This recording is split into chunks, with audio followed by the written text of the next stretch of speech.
Greetings and blessings, dear friends. This is the 6th video in this series on the 10 Sfirot as portals of presence, including but expanding on the IJM practice.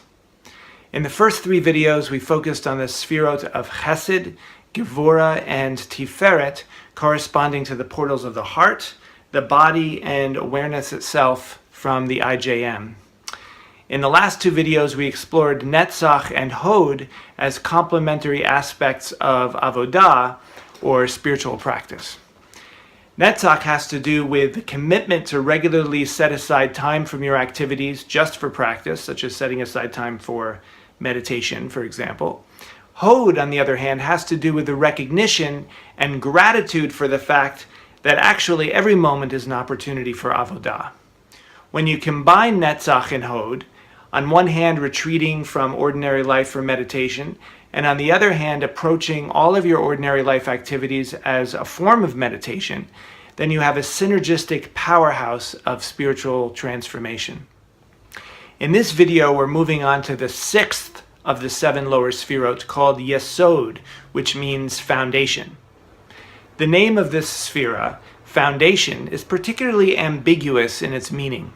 And if you look at the typical diagram of the Eitz Chaim, the tree of life, you'll see something even more confusing. Yesod is the connecting point between the previous 5 Sfirot and the 7th one called Malchut, which represents the world. So Yesod is not the lowest Sphira. Malchut is the lowest. Now when we think of a foundation, we usually think of the lowest part of something, the base upon which something stands. But visually, it looks like Malchut is the foundation because it's on the bottom. So why is Yesod, which sits on top of Malchut and connects it with the rest of the tree, called the foundation? One answer is that since Yesod is the connecting point between the higher Sfirot and Malchut, which represents the world, it's pointing to the way we actually live in the world as the whole foundation of spirituality. Many people find it challenging to be disciplined, to practice every day, and so on. But once you get into the swing of it, it's actually not that difficult at all. In fact, it becomes something that you feel you need to do. So although it may take some willpower to create the habit, ultimately it won't take any more willpower than eating or sleeping. Living the teaching with full integrity in your life, however, is challenging. Life is messy and spontaneous with all kinds of surprises and disappointments that happen in real time. That's why Yesod is the foundation. If you don't have the foundation of healthy relationships and living consciously in the world, then the deeper transcendent awareness has no place to take root. To be real and lasting, transcendence has to transform your personality and habits. Of course, this is tricky because ultimately, you can't control other people, you can't control what happens. You might be in full integrity with someone, and yet they keep injecting negativity into your relationship. That's not necessarily your fault. At the same time, you might be at fault somewhat without even knowing it, in which case you've got to do some introspection, bringing your awareness into your own patterns of speech and action.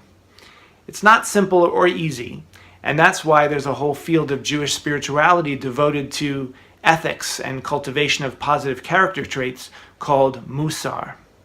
Musar is relational and outward focused, complementing the more individual, experiential, and inwardly focused spirituality of meditation and prayer and contemplation.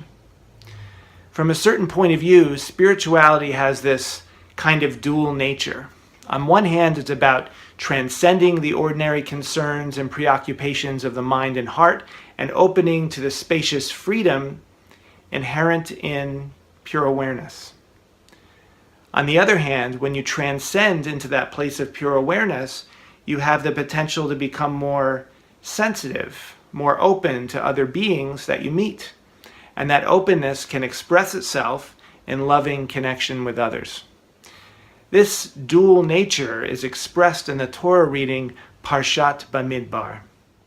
It says, Vayadaber Hashem el Moshe, the divine spoke to Moses, Bamidbar Sinai ba'ohel moed, in the wilderness of Sinai in the tent of meeting. So what is Bamidbar Sinai? The Midbar, the wilderness, is open and uncultivated space. Sinai is the mountain upon which the divine speaks. Meaning, when you transcend out of the tangles of thought, ascending the mountain, so to speak, to the open space of awareness that's uncultivated by thought, then you can see clearly that everything is a manifestation of one existence, one reality, and that everything arising in your experience is literally the speech of God. This is the openness of the wilderness and the loftiness of the mountaintop. At the same time, God's voice is also speaking in the Ohel Moed, the tent of meeting. A tent is the opposite of the open wilderness. It's a small enclosed space, meaning that when we relate to another person, we have to meet them as they are without judgment, in closeness and intimacy, as if sitting and sharing some tea in a small tent. So this is Yesod, the foundation of a spiritual life.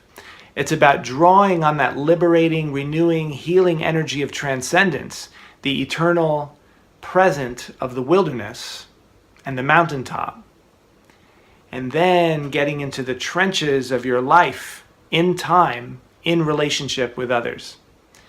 Again, you can't force anyone to become more conscious, but you can examine yourself and live to your own highest potential. So to express this connection between the higher and lower worlds, as they're sometimes called, let's chant the next two words of the Aleinu prayer, L'takein olam, to heal or fix the world. These words are based on the kavanah that everything we say and do, every word, every gesture, and every action has a certain quality to it. Is it bringing consciousness and love into the world or not? So as we chant these words, may we see ourselves more and more clearly, and may the ever-present choice to live consciously become more and more obvious and apparent to us. Let's sing.